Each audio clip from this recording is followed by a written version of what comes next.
നമസ്കാരം. വനിതാ സംവരണ ഭേദഗതി ബില്ലിനെ എതിർക്കാൻ കോൺഗ്രസ് നേതൃയോഗത്തിൽ ധാരണ.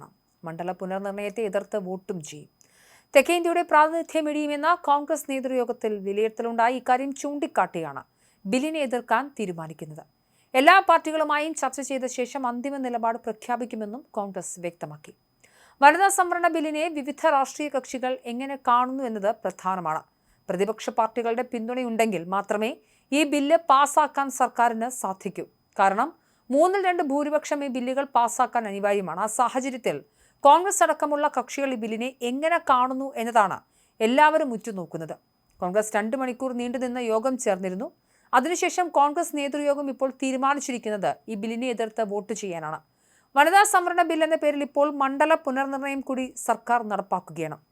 അത്തരത്തിൽ മണ്ഡല പുനർനിർണയം കൂടി വരുമ്പോൾ തെക്കേ ഇന്ത്യൻ സംസ്ഥാനങ്ങളുടെ പ്രാതിനിധ്യം ഇടിയും. ഈ വാദത്തിന് കോൺഗ്രസിന്റെ യോഗത്തിൽ കൂടുതൽ പ്രാമുഖ്യം ലഭിച്ചുവെന്നാണ് വിവരം. അതേസമയം കേന്ദ്ര സർക്കാർ നടപ്പിലാക്കാനൊരുങ്ങുന്ന മണ്ഡല പുനർനിർണയ നടപടികൾക്കെതിരെ പോരാട്ടം കടുപ്പിക്കുകയാണ് തമിഴ്നാട് മുഖ്യമന്ത്രി MK സ്റ്റാലിൻ. വ്യാഴാഴ്ച സംസ്ഥാന വ്യാപകമായി കരിങ്കൊടി പ്രതിഷേധം നടത്താൻ DMK ആഹ്വാനം ചെയ്തിട്ടുണ്ട്. പാർലമെന്റിൽ വരാനിരിക്കുന്ന പുനർനിർണയ ഭേദഗതി ബിൽ തമിഴ്നാടിന്റെ രാഷ്ട്രീയ പ്രാതിനിധ്യത്തെ തകർക്കുമെന്ന വിലയിരുത്തലാണ് DMK. BJP കളിക്കുന്നത് തീക്കളിയാണ്.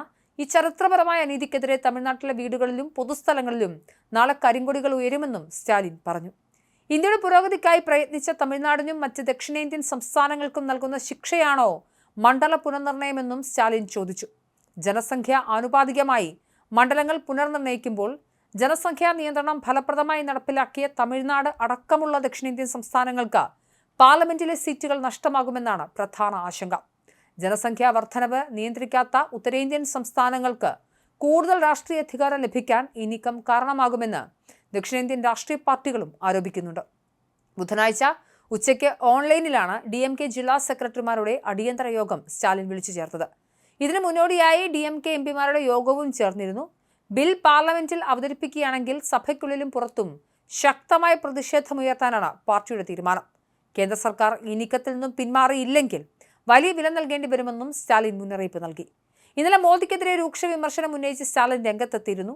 ദക്ഷിണേന്ത്യൻ സംസ്ഥാനങ്ങളുടെ അവകാശങ്ങൾ കവർന്നെടുക്കാനാണ് ഉദ്ദേശമെങ്കിൽ വലിയ പ്രക്ഷോഭത്തിന് സാക്ഷ്യം വഹിക്കേണ്ടി വരുമെന്നും തെരഞ്ഞെടുപ്പ് സമയത്ത് വേഗത്തിൽ മണ്ഡല പുനർനിർണയം നടത്തുന്നത് സംശയകരമാണെന്നും സ്റ്റാലിൻ പറഞ്ഞു. തെരഞ്ഞെടുപ്പല്ല, തമിഴ്നാട്ടിലെ ജനങ്ങളുടെ ആത്മാഭിമാനമാണ് DMKക്ക് പ്രധാനം.